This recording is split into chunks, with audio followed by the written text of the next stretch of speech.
Hi, this is A Social Life, The Effects of Culture on Individual Behavior, from Johnston, Chapter 9, presentation by Brian Kuhn. Introduction to the chapter. In the beginning of the chapter, there was a brief story about the culture of corporal punishment and how it becomes an antecedent in a motivating operation for aggressions. There was a family where the clinician was dealing with a child who was exhibiting aggressive behaviors, but when he went into the home and observed the other children, he noticed that they were all using aggressive behaviors toward each other. So he was being influenced by his brothers and sisters. But then he found out that the family itself believed very much in corporal punishment and spankings and physical punishment for uh, using any time whenever the children misbehave, they receive corporal punishment. So he realized that before he could actually treat the aggression, he would have to somehow change the culture itself. So the chapter deals with defining culture, cultural engineering, and the evolutionary ontology and phylogeny. So what is culture and how does it affect individual behaviors? According to Johnson, the impact of our social environment involves learned behavior shared by a group's members, acquired from their membership, transmitted from one member to the other. That's culture, where over time, different people kind of influence others through the environment and how they act around each other, and verbal behavior is also affected this way. And Our biology and our history also teach us behaviors, evolutionary behaviors from our environment, and the history of our influences from the environment. A social environment and appliance can affect our core behaviors. And you might remember from last week, appliance is basically the people pleasing behavior where if it's socially reinforcing, is socially acceptable, we're more likely to do it. Verbal behavior stem from cultural influences, and depending on whether we are in a workplace or with our friends, different cultural settings affect behaviors and we also act differently.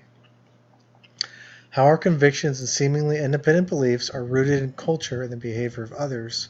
So oftentimes people like to think they're so independent and they have great convictions, but the reality is somebody taught them about those convictions and they learned by watching others.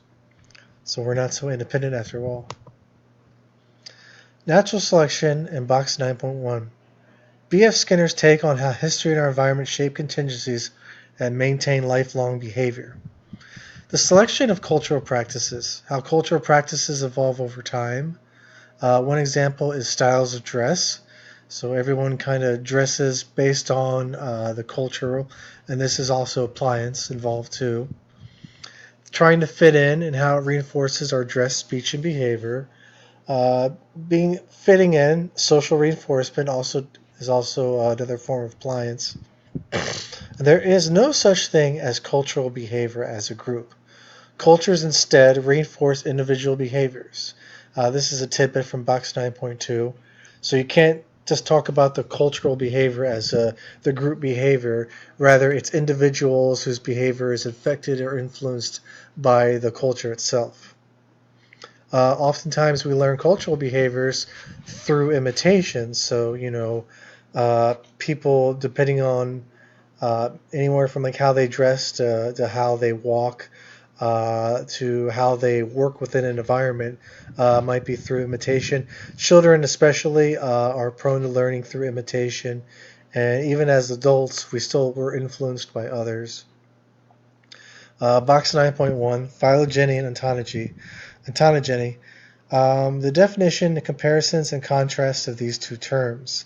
Phylogeny is the evolutionary history of a person.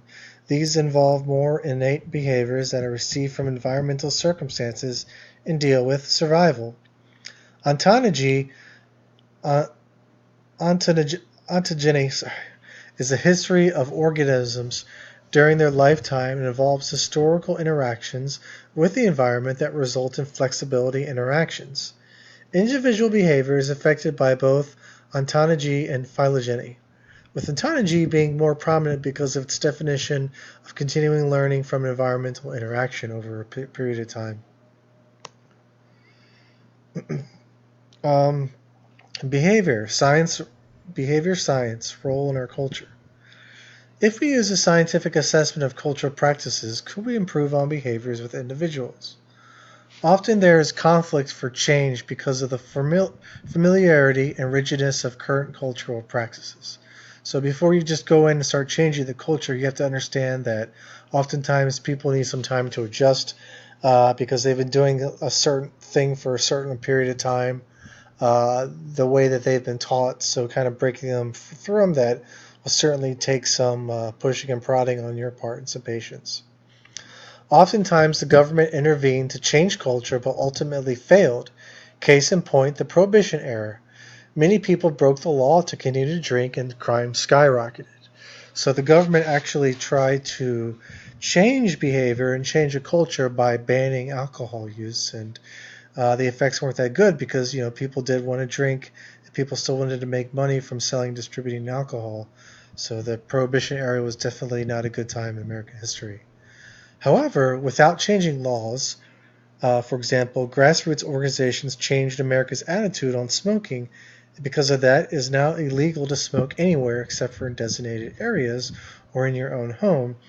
So in this case, with the exception of eventual laws that kept you smoking indoors, it wasn't the government banning smoking, but there was like this campaign to kind of attack smoking and how bad it was. And eventually, smoking became so stigmatized that the culture changed. Even though at one point doctors were recommending people smoke, and you could smoke anywhere, even on an airplane, but now that's certainly not the case. Behavior science can possibly change culture within the environments if we appeal to rights and values of individuals. What individuals value at work and in their community is a strong motivating operation for their behavior. Counter-control. Who is in control? Counter-control is the rejection of change within the environment that attempts to force a cultural change. Americans rejected the government's attempt to ban the sale and distribution of alcohol, so this was a counter-control. Operant behavior both controls and is controlled by the environment. An example of counter-control is how the actions of a group in control changes rules that result in a loss of reinforcers or negative reinforcement that creates an aversive environment. That would be the Prohibition era, because that was a very aversive environment, and you take away the loss of reinforcers, drinking alcohol, getting drunk, so that became a counter-control, because basically the people rose up and they were like, okay, well, we want our alcohol, so we're going to do it the illegal way to get it back, and so that's how that ended up. Cultural engineering, changing the culture within your environment. At the very end, the chapter goes into a long part where they're talking about asking what would you do if you were in a working environment and it was your job to kind of change the culture of the company and make improvements. How would you go about doing that? So culture engineering is a challenge to institute in the work environment because of long-standing ethics and work practices shared over time. So the old culture might have a certain way of doing things. It's very difficult to go in there and make changes. So how can one change the culture at your work with these barriers?